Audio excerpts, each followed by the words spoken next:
Creed en sus profetas. Domingo, 27 de septiembre, 2020. Isaías 37. Isaías anuncia la liberación.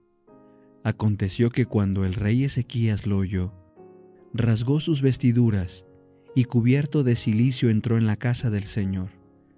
Luego envió cubiertos de cilicio a Eliaquim, el administrador del palacio, a Sebna, el escriba, y a los ancianos de los sacerdotes a donde estaba el profeta Isaías, hijo de Amos. Y le dijeron: Así ha dicho Ezequías: este día es día de angustia, de reprensión y de vergüenza, porque los hijos están a punto de nacer, pero no hay fuerzas para dar a luz. Quizás el Señor tu Dios habrá escuchado las palabras del Rabsaces, al cual ha enviado su Señor, el rey de Asiria, para afrentar al Dios vivo, y le reprenderá a causa de las palabras que el Señor tu Dios ha escuchado. Eleva pues una oración por el remanente que aún queda. Fueron pues a Isaías los servidores del rey Ezequías, e Isaías les dijo: Así dirán a su Señor: Así ha dicho el Señor, no temas por las palabras que has oído, con las que me han injuriado los criados del rey de Asiria. He aquí, yo pondré en él un espíritu, y oirá un rumor y se volverá a su tierra, y haré que en su tierra caiga espada. Ezequías y las cartas de Sennacherib. Cuando el Rabsaces oyó que el rey de Asiria había partido de Laquis, regresó y halló al rey combatiendo contra Libna. Luego el rey oyó hablar acerca de Tirhaka, rey de Etiopía: He aquí que él ha salido para combatir contra ti. Cuando lo oyó, envió mensajeros a Ezequías diciendo: Así dirán a Ezequías, rey de Judá: No te engañe tu Dios, en quien tú confías, al decirte que Jerusalén no será entregada en mano del rey de Asiria. He aquí tú has oído lo que los reyes de Asiria han hecho a todos los países, destruyéndolos por completo. ¿Y serás librado tú? ¿Acaso los dioses de las naciones que mis padres destruyeron libraron a Gozán, a Harán, a Rezef y a los hijos de Edén que estaban en Telásar? ¿Dónde está el rey de Amat, el rey de Arfat y el rey de la ciudad de Sepharvaim, de Hena y de Iba? Entonces Ezequías tomó la carta de mano de los mensajeros y la leyó. Luego Ezequías subió a la casa del Señor y la extendió delante del Señor. Y Ezequías oró al Señor diciendo: Oh Señor de los ejércitos, Dios de Israel, que tienes tú tu trono entre los querubines. Solo tú eres el Dios de todos los reinos de la tierra. Tú has hecho los cielos y la tierra. Inclina, oh Señor, tu oído y escucha. Abre, oh Señor, tus ojos y mira. Escucha todas las palabras que Sennacherib ha mandado decir para afrentar al Dios vivo. Es verdad, oh Señor, que los reyes de Asiria han destruido todos los países y sus tierras, y que han entregado al fuego sus dioses, y los destruyeron, porque estos no eran dioses, sino obra de manos de hombre, de madera y de piedra. Ahora pues, oh Señor, Dios nuestro, sálvanos de su mano, para que todos los reinos de la tierra conozcan que solo tú, oh Señor, eres Dios. Juicio divino contra Sennacherib. Entonces Isaías, hijo de Amos, mandó a decir a Ezequías: Así ha dicho el Señor Dios de Israel, con respecto a lo que me has pedido en oración acerca de Sennacherib, rey de Asiria. Esta es la palabra que el Señor ha hablado acerca de él. La Virgen hija de Sión te menosprecia, hace burla de ti, mueve su cabeza a tus espaldas, la hija de Jerusalén. ¿A quién has afrentado e injuriado? ¿Contra quién has levantado la voz y alzado los ojos con altivez? Contra el Santo de Israel.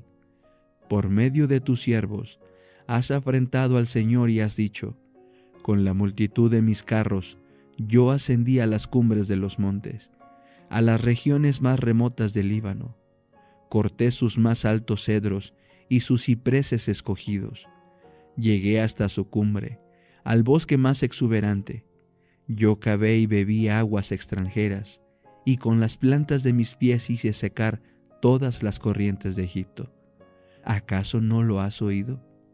Hace mucho tiempo que lo determiné, desde los días de la antigüedad lo dispuse. Y ahora he hecho que suceda para hacer de las ciudades fortificadas montones de ruinas, y sus habitantes, sin poder hacer nada, son aterrorizados y avergonzados. Son como la planta del campo o el verdor del pasto, como la hierba de los terrados que es quemada antes de madurar. Yo conozco tu sentarte, tu salir y tu entrar, y también tu furor contra mí, porque te has enfurecido contra mí, y tu arrogancia ha subido a mis oídos. Pondré mi gancho en tu nariz y mi freno en tus labios, y te haré regresar por el camino por donde has venido. Y esto te servirá de señal, oh Ezequías. Este año comerán de lo que brota de por sí, y el segundo año de lo que crezca de aquello. Pero en el tercer año, siembren y cieguen, planten viñas y coman de su fruto.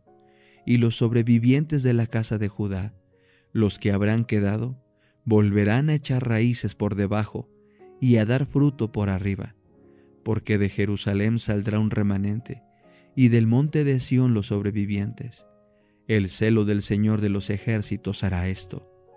Por tanto, así ha dicho el Señor acerca del rey de Asiria: no entrará en esta ciudad, no tirará en ella ni una sola flecha, no vendrá frente a ella con escudo, ni construirá contra ella terraplén.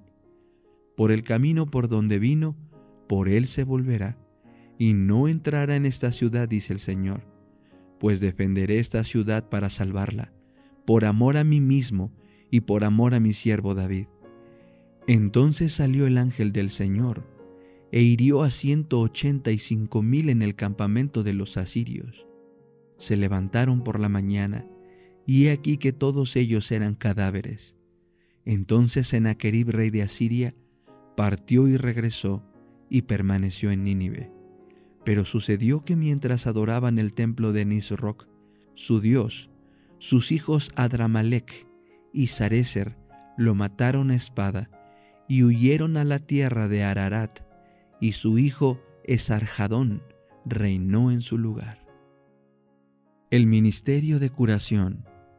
Capítulo 5. La curación del alma. Muchos de los que acudían a Cristo en busca de ayuda habían atraído la enfermedad sobre sí, y sin embargo, Él no rehusaba sanarlos. Y cuando estas almas recibían la virtud de Cristo, reconocían su pecado, y muchos se curaban de su enfermedad espiritual al par que de sus males físicos. Entre tales personas se hallaba el paralítico de Capernaum. Como el leproso, este paralítico había perdido toda esperanza de restablecimiento. Su dolencia era resultado de una vida pecaminosa, y el remordimiento amargaba su padecer. En vano había acudido a los fariseos y a los médicos en busca de alivio. Le habían declarado incurable, y condenándole por pecador, había afirmado que moriría bajo la ira de Dios. El paralítico había caído en la desesperación, pero después oyó hablar de las obras de Jesús. Otros tan pecadores y desamparados como él habían sido curados, y él se sintió alentado a creer que también podría ser curado si conseguía que le llevaran al Salvador. Decayó su esperanza al recordar la causa de su enfermedad, y sin embargo no podía renunciar a la posibilidad de sanar. Obtener alivio de su carga de pecado era su gran deseo. Anhelaba ver a Jesús y recibir de Él la seguridad del perdón y la paz con el cielo. Después estaría contento de vivir o morir, según la voluntad de Dios. No había tiempo que perder, pues ya su carne demacrada presentaba síntomas de muerte. Conjuró a sus amigos a que lo llevasen en su cama a Jesús, cosa que ellos se dispusieron a hacer de buen grado.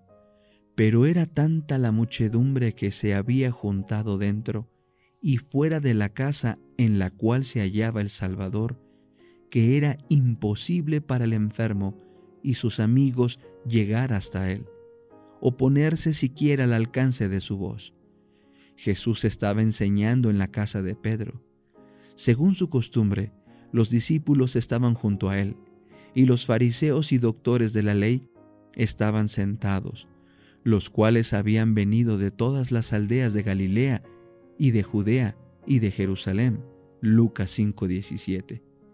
Muchos habían venido como espías, buscando motivos para acusar a Jesús. Más allá se apiñaba la promiscua multitud de los interesados, los curiosos, los respetuosos y los incrédulos. Estaban representadas varias nacionalidades y todas las clases de la sociedad, y la virtud del Señor estaba allí para sanarlos. Versículo 17. El espíritu de vida se cernía sobre la asamblea, pero ni los fariseos ni los doctores discernían su presencia. No sentían necesidad alguna, y la curación no era para ellos. A los hambrientos hinchió de bienes, y a los ricos envió vacíos. Lucas 1:53. Una y otra vez los que llevaban al paralítico procuraron abrirse paso por entre la muchedumbre, pero en vano. El enfermo miraba en torno suyo con angustia indecible. ¿Cómo podía abandonar toda esperanza cuando el tan anhelado auxilio estaba ya tan cerca? Por indicación suya, sus amigos lo subieron al tejado de la casa, y haciendo un boquete en él, le bajaron hasta los pies de Jesús. El discurso quedó interrumpido. El Salvador miró el rostro entristecido del enfermo y vio sus ojos implorantes fijos en él. Bien conocía el deseo de aquella alma agobiada. Era Cristo el que había llevado la convicción a la conciencia del enfermo, cuando estaba aún en casa. Cuando se arrepintió de sus pecados y creyó en el poder de Jesús para sanarle, la misericordia del Salvador bendijo su corazón. Jesús había visto el primer rayo de fe convertirse en la convicción de que Él era el único auxiliador del pecador, y había visto crecer esa convicción con cada esfuerzo del paralítico por llegar a su presencia. Cristo era quien había traído a sí mismo al que sufría, y ahora, con palabras que eran como música para los oídos a los cuales eran destinadas, el Salvador dijo: «Confía, hijo, tus pecados te son perdonados». Mateo 9:2.